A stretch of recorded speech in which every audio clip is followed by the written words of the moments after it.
For more than 15 years, the Nigerian armed forces have been engaged in a battle against Boko Haram and other armed groups, including the West African branch of ISIL. The conflict has left a devastating toll, with more than 15 million people affected by insurgency and counterinsurgency, including hundreds of thousands killed and millions forced from their homes. Despite government claims these groups have been technically defeated, their ability to regroup and launch attacks remains a grim reality. At the same time, the Nigerian military faces mounting allegations of human rights abuses and controversial airstrikes that have killed and injured civilians. Organizations including Amnesty International and Human Rights Watch accuse the military of detaining and mistreating civilians fleeing areas controlled by Boko Haram, raising questions about accountability and the potential for further radicalization. Adding to these challenges are widespread allegations of corruption within the defense sector. Billions of dollars intended for military operations have reportedly been misappropriated, impacting both troop morale and operational capacity. Security threats in the region are also compounded by a wave of coups across West Africa and growing influence from external players, including Russia. Against this backdrop, how does the Nigerian military plan to address its internal challenges while maintaining security in one of Africa's most turbulent regions? General Christopher Musa, Chief of Defense Staff and head of the Nigerian Armed Forces, talks to Al Jazeera. General Christopher Musa, welcome to Talk to Al Jazeera, and welcome also to Doha. The Nigerian military has been collectively fighting both Boko Haram and the West African branch of ISIL for collectively now 15 years, in which time something like 15 million people have been affected by the insurgency and by the counter-insurgency. The government has claimed several times that the group has been, quote, technically defeated, yet they continue to operate, yet they continue to regroup. Do you see this as a failure of the politicians or a failure of the military, of which you are the head? Not at all. I think it just shows how complicated asymmetric warfare is. It's not a one-off thing, unlike conventional warfare. So how do you measure success? You measure success when you start getting life back, IDPs returning back to camps, schools are reopening, markets are working, people can work. I think that's success for us. So it's work in progress. We're not where we are, but we're heading there, and we're sure that we're on the right track. How would you explain the current state of the counterinsurgency if you were to give us a situation report of where we are in terms of the direction of the fighting so far? Yeah, well, since inception, it's been in and out because of the challenges of asymmetric warfare. You know, the armed forces of Nigeria has always been a conventional armed forces. So fighting asymmetric came in as a surprise, as all armies. But we have woken up to the responsibilities, ensuring that asymmetric warfare needs all of society approach. It's not only military. It is having to do with the kinetic and the non-kinetic, working hand in hand to ensure that we succeed. And that's where we're going. So where we are now, we're a lot better than we used to be. Last year when we took over, this year, a lot of improvement. A lot of work still going on, and we'll continue to do that. You say you've woken up to the challenges, woken up, but it's taken 15 years to wake up. Why so long? Like I said, asymmetric warfare is the difficult kind of warfare. I think our advice to any country, don't allow it to start. It's difficult to eradicate because you're dealing with people that have a sense of belonging, believing what they're doing is right, ideology. You don't see it on their foreheads. You don't know who they are. And they're just like normal human beings. And because you have to respect human rights, you have to take up the laws of war, it makes it a bit more difficult because identifying who the enemy is unlike the conventional type. You see him, you know, he's wearing a kind of, these ones are not. And they are your own people from within. We've been in Liberia, we've been in Sierra Leone, we've fought other countries, we've restored peace. And so it's always a surprise that we're still having it, but it shows you the difficulty. Most times when we have issues when to strike, they're embedded with civilians. So we have to call off the strike. Well, I want to ask you about that because you say what's made this challenging is that you have to stick to the laws of war. I want to question you on some of the ways in which this counterinsurgency has been fought, including accusations made by Human Rights Watch that says the Nigerian Air Force carried out what they describe as erroneous airstrikes on targets in Kaduna State, that's in the north of Nigeria, this September, killing 24 people, injuring many more. It follows what they say is an apparent catalogue of mishaps that have killed hundreds of civilians since 2017, including a strike on a religious celebration in Kaduna State that killed 85. Firstly, how do you explain these allegations of what appear, at least to Human Rights Watch, to be devastating failures on behalf of the Air Force? Well, I know that we all understand that we're human beings. We're bound to make mistakes, and they're just professional mistakes. Some things are beyond your control. We don't control the weather. We don't control the atmosphere. So even when you have it right, mistakes do come in. And when it happens, we take responsibilities and we make amends. Fighting a warfare for over 15 years and making how many? Human lives are lost. We're really very sorry about that. But then the war goes on and we have to stop because if you look at it, we're not the only ones. Not blaming anyone, but any country that is fighting a prolonged war, there are bound to be mistakes, but they are never deliberate, and we'll take ownership and we'll take correction. So that's what we're doing. What about justice, accountability, compensation? All correct. We have standing court martials for people who have committed offences, and then we do, and then we make amends for the communities. Like the Tudunbiri community that had issues, the government stepped in. A lot of incentives have been put in place, measures have been put in place. We have also corrected enhanced our training. We have suspended the commanders that were on ground. We've taken them responsibility for what they have done. And so the work is ongoing. Are all operational protocols being fulfilled fully? Nigerian Armed Forces is a professional armed forces. We can attest to that everywhere we went to. We've done so well in other countries. We're doing the same thing in Nigeria. You've described what sounds almost like something resembling a purge of inadequate elements within the Nigerian armed forces. Has a purge gone? Has a purge been underway in recent years? Not purge per se. What we do is that whoever commits an offence faces the law. He's been prosecuted. He will be investigated. If found culpable, he faces the law. We have standing court martials in all our divisions. You do well, you are rewarded, and then you do badly, you face the law. So you're losing people, but what about recruitment? Are people attracted to the Nigerian armed forces? Are you able to fill battalions and ranks of soldiers? Yes, we're doing. Presently, as we speak, I was at Depot, Nigeria Army, where we train recruits. We just graduated about 5,800. For the officers' corps at the Nigerian Defense Academy, we just graduated almost 800 officers, young officers, back into the system. So it's ongoing. And yearly, we have people going on retirement when it's their time to leave. So the armed forces is working well. We continue. Where we have a lot of challenges is because we don't produce the equipment that we use. And sometimes it's been a bit difficult getting equipment, even when we have the money. We'll talk about procurement in a minute, but I'm curious about something that you said a little bit earlier in our interview, that amongst many of the challenges are the fact that the enemy is embedded within communities. Correct. And they look like us, which leads to all sorts of complications when it comes to successfully mounting this counterinsurgency. Yeah. But according to some sources, abuses have been carried out by the military. Let me draw attention to the long list of allegations that have overshadowed your battle with Boko Haram and ISIL in West Africa. Many of those allegations were raised by Amnesty International that say at least 10,000 people, including children, have died in military detention, many of them innocent civilians who were fleeing Boko Haram, hoping for safety and security in the hands of the military, but instead experienced alleged brutality at the hands of your forces. Did your military abuse Boko Haram survivors? Not at all. It's not in our character. We don't do such. It's not in our DNA to do such a thing. And, you know, I've had this allegation severally. Just a reminder, I was a theatre commander in the Northeast. I left there January 2023. There was this allegation by Reuters that on abortions. Initially, they said 13,000. Later on, they said 10,000. And I requested, then the Chief of Defense Staff, General Irabo, I requested that we invite Human Rights Committee to set up an independent investigating committee to investigate that allegation, because we're tired of these allegations. I mean, they come in, and the funny thing is that they always come in when we are succeeding.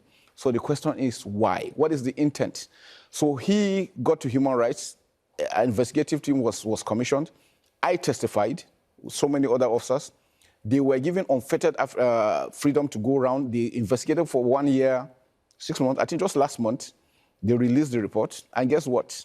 Nothing of such, because we told them that whatever allegation anybody is saying about abortion, it's not us. Maybe it's another country they're thinking about, not Nigeria. And so they came out. But the funny thing is that when they were reading the reports out, these other organizations refused to even show up. Just to remind our viewers, you're talking about the allegations of abortions that were leveled against you by the Reuters news agency. That was about 3 weeks ago.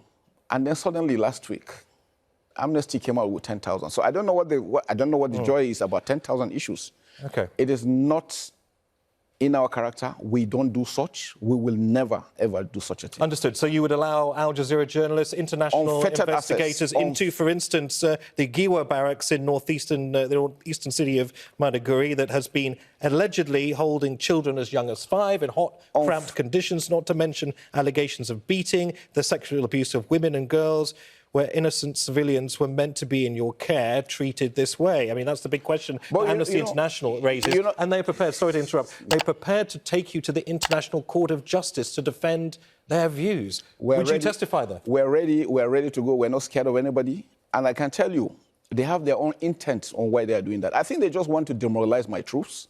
They want us to look bad, because I just can't understand why anybody will wake up and say that we're killing people when we're actually not doing the same. And guess what? Where the Giwa barracks you were talking about, we have all the humanitarian agencies working there. You have the UN working, local and international organizations are working. Are we saying they are complicit? There is nothing we're doing in the back. So if they don't say it, which means Amnesty International is equal, and Amnesty is equally there, so which means they're equally accusing all these other organizations of being complicit. So just to be clear, you would be prepared to go to the ICJ in The Hague and answer these accusations? We're not scared of anything because we don't have anything of such.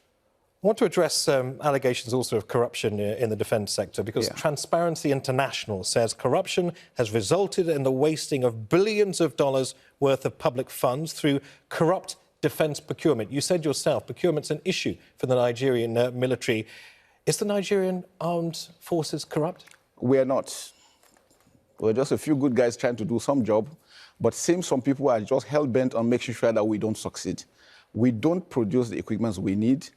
It takes two to tangle. So if they're saying there's corruption, which means those producing the equipment are equally corrupt, because it takes somebody to give and somebody to collect. So which means those ones having these weapons are equally guilty. We don't do such. We have a procurement procedure which is being followed. And to also state that even with our monies at times, we find it difficult getting equipment. And the question is why? One of the reasons why this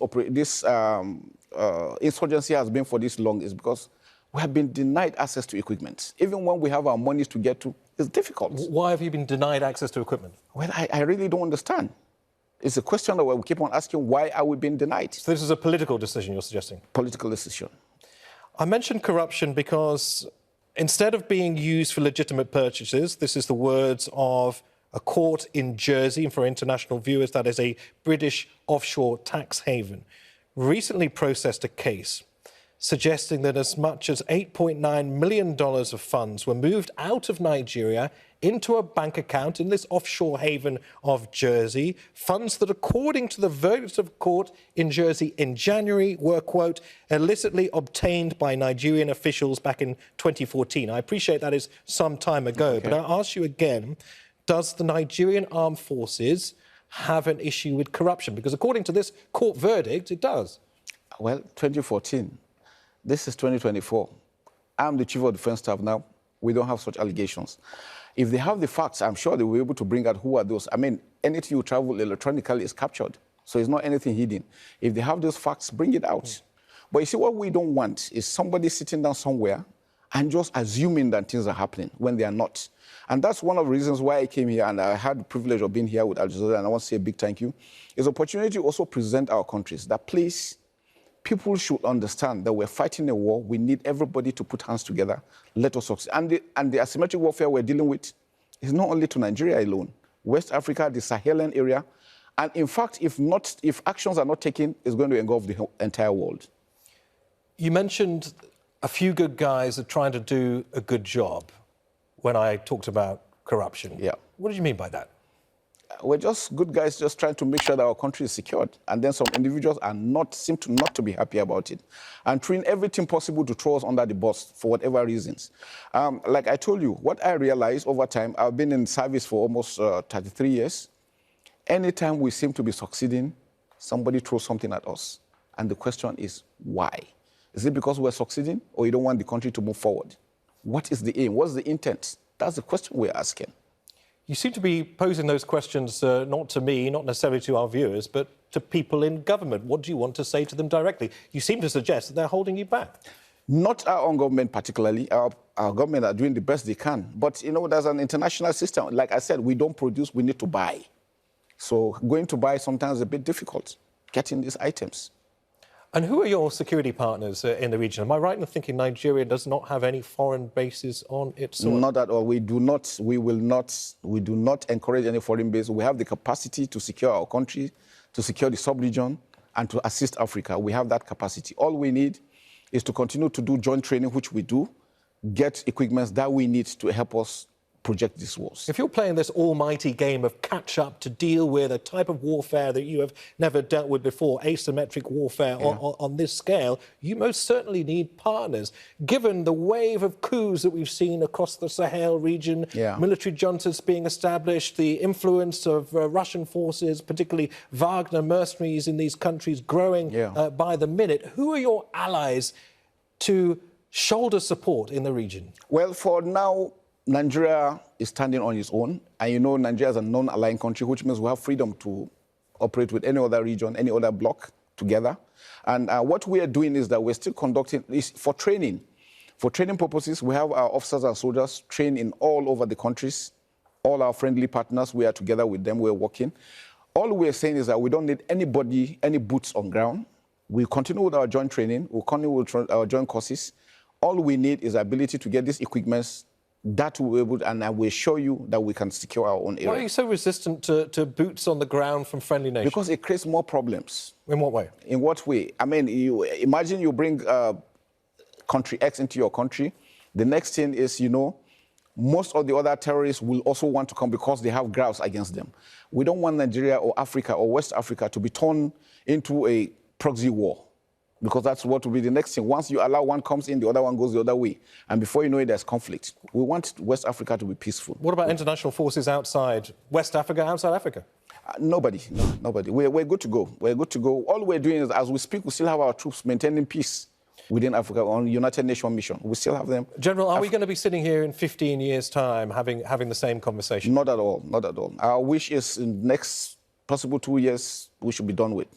We're heading there. What does success look like for you when it comes to the fight against ISIL in West Africa and Boko Haram? Success? Well, in life, you know, there is never a situation where you have peace 100%. Nowhere. It doesn't happen. Not in any country. But what we see for us, success is when Nigerians can sleep peacefully, can go to work, children can go to school, hospitals will operate, markets will operate, back to how Nigeria used to be.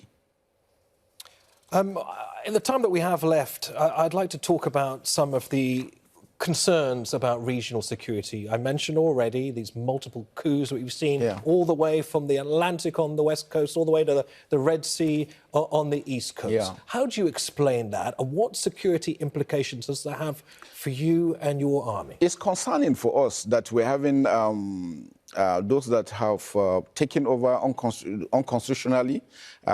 In Nigeria, you know, we've had our own history of coups, and that's passed. Nigeria presently, nobody's interested in coups. Democracy will thrive better in a democratic environment, and that's what we continue to do. So we will dare to protect democracy. For the countries that have carried out coups, we're still discussing with them. Just recently, we finished the African military games. Mali, Burkina Faso attended. Libya was there. Niger, Chad couldn't attend, but they gave us intention they wanted to come. And we're working together militarily because we know the challenges we're facing need all of us working together, because the enemy does not respect borders. So that's why it's important, it's critical. But for coups, we try to encourage them to return back to democracy. You know, the issue we had with Niger, people thought it was Nigeria against Niger. Nigeria doesn't have any issue with Niger. We share a border of 1,500 kilometers, 7 Nigerian states. We have cultural, religious affinities together with them, so we cannot afford to be enemies. How committed is Niger to your north in sharing the fight against Boko Haram? No, they're very committed because they equally know that we need to, together we are stronger. If you are alone, you will be exposed. This is even in the wake of a substantial amount of Russian mercenary influence in the country? You trust Yeah, the reliable partners? I've been to Niger. I recently visited Niger, met the Chief of Defense Staff. I didn't see any Russian there. But I was there because we know that it's important that for us to continue to work together, which is very, very critical. But like I tell you, we will not allow any nation have a base in Nigeria. I suppose if economic and political unity in any way starts to dissolve in West Africa, it creates all sorts of security and military concerns as well. Given that many of these nations that we've talked about that have experienced these coups have now left the regional bloc ECOWAS, the Economic Community of West African States, what does that mean for military cooperation in West Africa, given that there isn't that safety net, that framework of ECOWAS? Yeah, like I said, they all know and they understand that even if they are pulling out from the multinational joint task force, they still need to have the bilateral agreements between them and Nigeria. Because one, we share land, our land area is almost 923 square kilometers. We share borders with almost 4 or 5 countries together. We know that we need to be together to stand strong. We're also working with them on them returning back to ECOWAS, returning back to the multinational joint task force, because the multinational joint task force is a success story. Among all other operations, this seems to be working. So we need to really leverage on that, and we don't want them to go, we want them to come back. We've seen also the quite rapid departure of, I guess, the old colonial powers, particularly France and certain parts of West Africa. I wonder what that means to you. Do you see that as an inevitable journey for many countries that, of course, have spent years under the colonial yoke? Is this an inevitable direction of travel, and what does it mean to you? Well, to me, it's concerning in that we don't know what will happen next. But the truth about it is that they are Francophone countries, and they've always been with France. So for me, if country A has a problem with B, country B has a problem with B, then there's something wrong that needs to be addressed. So they're taking their own decisions. I think they are sovereign enough to decide what they want. But for Nigeria, we remain strong. We remain committed to ensuring that there's peace in West Africa. Very recently, Joe Biden, the outgoing US president, made one of his only trips to the African continent, I think the first time in sub-Saharan Africa. Donald Trump, probably the most least travelled of US presidents when he was president. Unlikely he'll change this time around. I just wonder, given the magnetic pull, given the influence that America continues to have across the world, what a Trump presidency means to you?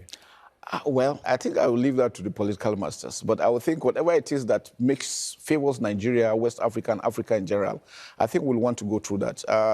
The continent has gone through so much. So we need all the friends of Africa, friends of West Africa, friends of Nigeria that will put hands together to ensure that there is peace. We all need peace. You've also spoken in the past about some of the security challenges that have arisen as a result of climate change. Obviously, when crops are decimated, when resources are, few and far between, it leads to insecurity. How do you meet the rising challenge of that in your part of Africa? It's a big challenge. I tell you, for Lake Chad, because we have the Lake Chad countries, Chad, Nigeria, Cameroon, Lake Chad has been a source of economic empowerment to most people. Now over 50 million are, because it has receded to just 10%. So it's important that for our leaders, and they're working towards that, to see how they could resuscitate this lake. And then the issue of climate change affecting flood some areas, drought some areas. I think for Nigeria, the presidency is really doing everything possible to ensure that they mitigate those issues by providing irrigation, making sure farming is on the front line, because food security is critical. So they're working towards that.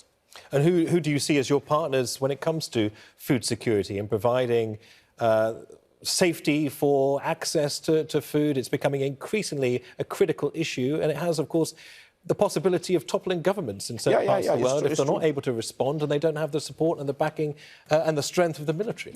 I think the military equally too is also doing this we're opening our defense farms. We already have the army farms and so many other things. And just to provide protection for the farmers, make sure that they're able to farm and harvest well. And then we'll be able to have good border management to ensure that the food is not filtered out so that Nigerians can benefit. Nigerians are good farmers.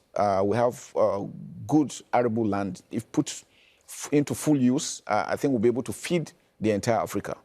That I can assure. So I think it's work in progress, and we're heading there. Given everything that we've talked about as we come towards the end of this discussion, these allegations of mismanagement, of corruption, of mishaps carried out by the Air Force, I wonder in your mind whether any of this may have strengthened your enemy. We've talked about a period of 15 long years here. We've talked about playing an almighty game of catch-up. Yeah. But in the meantime, we've seen Boko Haram regroup and regroup and regroup. What is your answer to that? That you have in some way fed the insurgents? The problem is that I think we've talked to international community. Let's find out the funding. When they started surrendering, by the time we left, so as we speak, we have over 120,000 that have surrendered. Most of them, when you find them, they are coming with hard currencies. How did they get them? How are they funded? How did they get the training? How did they get the equipment? What is your suspicion? Well, maybe an international conspiracy. You don't know. Who knows? How are they be able to sustain themselves for 15 years? That is one question I think everybody should ask himself. For Nigeria to be able to hold them, and you go to Nigeria, everything seems to be working well. You must have an idea. I mean, let's not talk about international conspiracy theories. Let's give some hard facts. Well, I just leave it at that. I'm sure they know, and I'm sure everybody knows that these are the challenges we're facing, that needs to be addressed. So the UN need to come in to ensure that, because we need to trace the funding. How are they sustaining themselves for 15 years? What does the UN coming in mean? What does that look like? Track the funding. It's international flow. We don't have control over that. Whose interest is it to see Nigeria destabilized? Well, I don't know. You don't know. Your guess is as good as mine. All right, well, I'm sure your guess is better than mine. But anyway, we'll leave that there. General Christopher Musa, it's been a pleasure to have you. Thank you very much. Thanks for talking to us. Thank you very much. I'm excited to be here. Thank you very much. Thank you for your time. Thank you.